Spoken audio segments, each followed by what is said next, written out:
बिस्मिल्लाहिर्रहमानिर्रहीम।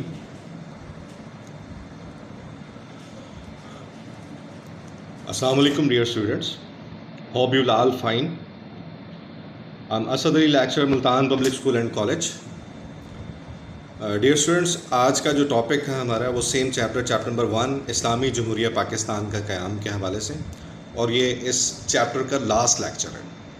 और आज के लेक्चर का हमारा जो मौजू है वो 1945-46 के इंतखाबात। 1945-46 के इंतखाबात के हवाले से सबसे पहले हम देखेंगे कि इसका बैकग्राउंड क्या है। जंग अज़ीम दोम के ख़ात्मा और शिमला कॉन्फ्रेंस की नाकामी के बाद ये अंदाज़ा लगाना लाजमी हो गया कि बरसग़ीर की सियासी जमातों की आवाम में क्या हैसियत है और वो बरसग़ीर के मुस्तक़बिल के बारे में किस जमात के मौक़िफ़ से हम आहंगी रखते हैं। हुकूमत बरतानिया पर अमरीका ने भी दबाव डाल रखा था कि बरसग़ीर के सियासी मसाइल का हल तलाश किया जाए। ऐसे हालात में बरतानवी हुकूमत ने अवामी रवैये को जानने के लिए आम इंतखाबात कराने का फ़ैसला किया। नेक्स्ट हम देखते हैं इंतखाबात का ऐलान। इंतखाबात कराने का फ़ैसला करने के बाद हुकूमत बरतानिया ने अगस्त में वायसराय को बरतानिया बुलाया, जहां हालात पर तबादला ख्याल करने के बाद जब 19 सितंबर में वायसराय हिंद लॉर्ड वेवल वापस आए तो उन्होंने आते ही इंतखाबात का शेड्यूल जारी कर दिया। बरसग़ीर में दिसंबर 1945 में मरकज़ी असम्बली और जनवरी 1946 में सूबाई असम्बलियों के इंतखाबात होंगे, यानी कि 1 साल का गैप रखा गया। वायसराय के ऐलान के बाद तमाम जमातों ने भी इंतखाबात में भरपूर हिस्सा लेने का ऐलान कर दिया और बड़े ज़ोर शोर से तैयारियाँ शुरू कर दी गई। नेक्स्ट हम देखेंगे कि कांग्रेस का इंतखाबी मंशूर, क्योंकि बरसग़ीर पाक व हिंद में मेजर जो पोलिटिकल पार्टीज़ थी वो 2 ही थी, और उसके अलावा और भी यानी कि दूसरी पोलिटिकल पार्टीज़ थी जिन्होंने अपना अपना सियासी प्लेटफॉर्म इस्तेमाल किया और 1945-46 के जो इलेक्शंस थे मरकज़ी और सूबाई असम्बली के, उनमें उन्होंने कंटेस्ट किया। तो सबसे पहले देखते हैं कांग्रेस का इंतखाबी मंशूर। कांग्रेस का इंतखाबी मंशूर था कि इंतखाबात में फ़तह हासिल करने के बाद कांग्रेस हिंदुस्तान को एक वहदत की सूरत में आज़ाद कराया जाएगा, अखंड भारत कायम रहेगा और हिंदुस्तान के बारे में किसी भी तकसीम की स्कीम को कबूल नहीं किया जाएगा। कांग्रेस का ये भी दावा था कि वो बरसग़ीर में बसने वाली तमाम कौमों की नुमाइंदा जमात है और मुसलमानान बरसग़ीर कांग्रेस की पॉलिसियों से मुत्तफ़िक़ हैं।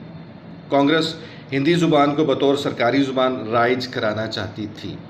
तो ये तो था डियर स्टूडेंट्स कांग्रेस का इंतखाबी मंशूर, क्योंकि इस इंतखाबी मंशूर में उसका क्लियर कट और वाज़ेह पैगाम था बरसग़ीर पाक व हिंद के तमाम लोगों को, तमाम कम्यूनिटी से, चाहे वो किसी भी मज़हब, नस्ल, रंग से ताल्लुक़ रखते हैं, कि बरसग़ीर पाक व हिंद जो है उसको एक वहदत की सूरत में आज़ाद कराया जाएगा और अखंड भारत का एक जो स्टेटस है वो कायम रखा जाएगा, यानी कि इसको किसी भी सूरत में बरसग़ीर पाक व हिंद जो है उसको किसी भी सूरत में डिवाइड नहीं करने दिया जाएगा ब्रिटिश गवर्नमेंट को। जबकि हम देखते हैं कि मुस्लिम लीग का इंतखाबी मंशूर, और मुस्लिम लीग का इंतखाबी मंशूर जिस प्रीवियस चैप्टर हम डिस्कस कर चुके हैं 1940 लाहौर रेजोल्यूशन के हवाले से, पाकिस्तान रेजोल्यूशन के हवाले से, तो उसमें कायद-ए-आज़म ने जो खुतबा सदारत दिया वो उसमें बड़ा क्लियर कट मैसेज दिया कि बरसग़ीर पाक व हिंद के सियासी मसाइल का हल सिर्फ़ और सिर्फ बरसग़ीर पाक व हिंद की तकसीम के हवाले से। तो इसमें देखते हैं कि मुस्लिम लीग ने अपने इंतखाबी मंशूर में दावा किया कि बरसग़ीर के मुसलमानों की वाहिद नुमाइंदा जमात है और मुस्लिम लीग करारदाद पाकिस्तान के मुताबिक जनूबी एशिया को तकसीम कराएगी और मुस्लिम अक्सरियती इलाकों पर मुश्तमिल पाकिस्तान बनाएगी। मुस्लिम लीग ने यह भी दावा किया कि वो उर्दू ज़ुबान के तहफ़्फ़ुज़ और फ़रोग़ के लिए काम करेगी और उर्दू को सरकारी ज़ुबान के तौर पर राइज करवाएगी। कायद-ए-आज़म की नज़र में आम इंतखाबात पाकिस्तान के बारे में इस्तिस्वाब राय होगा। इस्तिस्वाब राय means that to take the opinion from the people, यानी अवाम की मुस्लिम लीग की हिमायत दरअसल मुतालबा पाकिस्तान की हिमायत होगी। नेक्स्ट हम देखते हैं 1945-46 के इंतखाबात के हवाले से ही कांग्रेस की इंतखाबी मुहिम, कि कांग्रेस ने अपनी इंतखाबी मुहिम जो है यानी कि वो किस तरह चलाई। कांग्रेस इंतखाबात में मुस्लिम लीग के अज़ाइम नाकाम करना चाहती थी, इसलिए इसके कायदीन ने पूरे मुल्क में शुमाल से जनूब और मशरिक़ से मगरिब तक दौरे किए। कांग्रेस ने मुस्लिम लीग को शिकस्त देने के लिए दीगर मुसलमान पार्टियों, यूनियनिस्ट पार्टी, मजलिस एहरार, जमीयतुल उलमाए हिंद, मोमिन कॉन्फ्रेंस, शिया कॉन्फ्रेंस से इत्तेहाद किया। मुस्लिम लीग और इनके लीडरों के ख़िलाफ़ खासा प्रोपेगेंडा किया गया और आवाम से बराह रास्त रब्ता करके इन्हें मुस्लिम लीग और उसके रहनुमाओं के ख़िलाफ़ बददिल किया गया। नेक्स्ट हम देखते हैं मुस्लिम लीग की इंतखाबी मुहिम, कि मुस्लिम लीग की इंतखाबी मुहिम जो थी उसने मुस्लिम लीग ने किस तरह चलाई। मुस्लिम लीग ने भी ज़बरदस्त इंतखाबी मुहिम चलाई, क्योंकि ये इंतखाबात मुसलमानों के लिए ज़िंदगी और मौत का मसला था। कायद-ए-आज़म ने बीमारी के बावजूद पूरे बर-ए-सग़ीर का दौरा किया और मुसलमानों को वक़्त की ज़रूरत से आगाह किया। कायद-ए-आज़म के दौरों के सबब बहुत सी दीगर मुस्लिम पार्टियों के लीडरों ने अपने कारकुनों समेत मुस्लिम लीग में शमूलियत इख्तियार की। कायद-ए-आज़म ने अपने जलसों में कांग्रेस को खुल्लम खुला चैलेंज किया कि इंतखाबात में मुस्लिम लीग फ़तह हासिल करेगी। तलबा और तालबात के अलावा दीगर शुबाए ज़िंदगी से ताल्लुक़ रखने वाले मुसलमानों ने मुस्लिम लीग के इंतखाबी मुहिम में बढ़ चढ़ कर हिस्सा लिया। उन दिनों गली मोहल्लों में ये नारे हर ज़ुबान पर थे, बन के रहेगा पाकिस्तान, लेके रहेंगे पाकिस्तान, पाकिस्तान का मतलब क्या, ला इलाहा इल्लल्लाह। तो इसलिए पाकिस्तान को एक नज़रियाती रियासत कहा जाता है, क्योंकि पाकिस्तान जो है वो ला इलाहा इल्लल्लाह की बुनियाद पर मारज़ वजूद में आई है। ठीक है जी। नंबर नेक्स्ट हम देखते हैं कि मरकज़ी असम्बली के इंतखाबात के नताइज। जब इंतखाबात हो गए तो उसमें यानी कि क्या नताइज मौसूल हुए, क्या नताइज सामने आए। दिसंबर 1945 में बर-ए-सग़ीर की मरकज़ी असम्बली के इंतखाबात मुनक्किद हुए। ये इंतखाबात जुदागाना तरीके इंतखाब की बुनियाद पर हुए।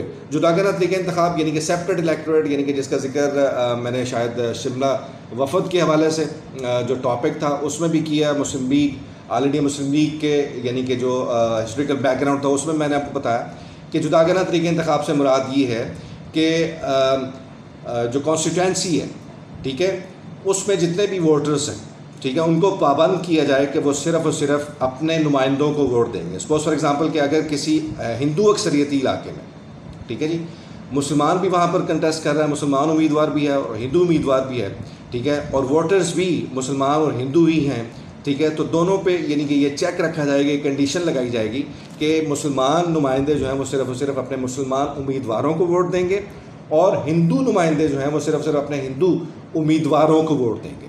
तो that is you can say जुदागाना तरीके इंतखाब। तो इसलिए यानी कि ये इंतखाबात जो थे जुदागाना तरीके इंतखाब की बुनियाद पर हुए। पूरे बर-ए-सग़ीर में मुसलमानों के लिए कुल 30 नशिस्तें मखसूस थीं। मुस्लिम लीग ने हर नशिस्त पर अपने उम्मीदवार खड़े किए, जबकि कांग्रेस, जमीयत उलमाए हिंद, नेशनलिस्ट, मुसलमान और यूनियनिस्ट पार्टी के उम्मीदवारों ने मुस्लिम लीगियों का मुकाबला किया। नताइज मंजर आम पर आए तो मुस्लिम लीग फातेह निकली।